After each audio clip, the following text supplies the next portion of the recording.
Nicolas Gob dévoile un lourd secret, cette maladie dont a souffert et dont il n'avait jamais parlé. Du film Les crevettes pailletées, en passant par les séries L'art du crime, Un village français ou encore le téléfilm de Miel et de sang. Nicolas Gob ne manque pas de projets. Il est notamment à l'affiche ce soir dans Le Pont des Oubliés sur France 3. En revanche, il n'a pas encore été à la création d'un projet. Mais cela ne saurait tarder.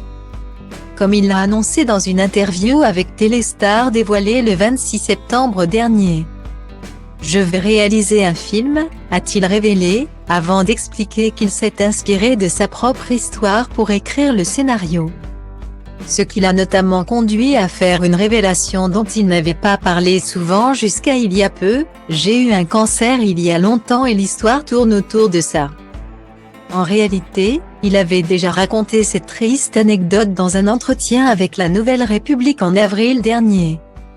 Il s'exprimait alors sur sa volonté d'écrire ses propres projets.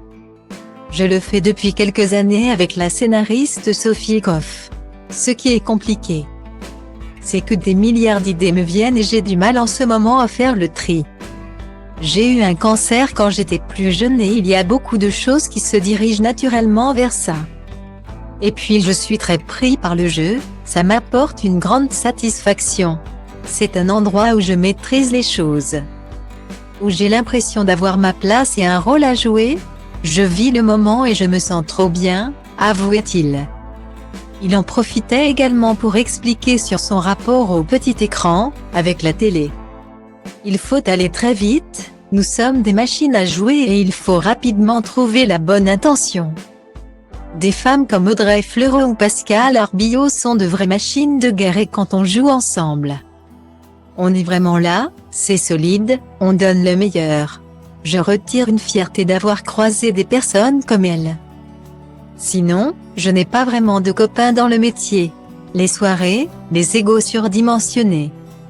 Ça me dérange énormément, ce n'est pas du tout mon délire. À noter qu'en marge de sa carrière d'acteur, il est marié depuis l'année 2021 à sa chérie Jayne, avec qui il est papa de Marlon, 3 ans.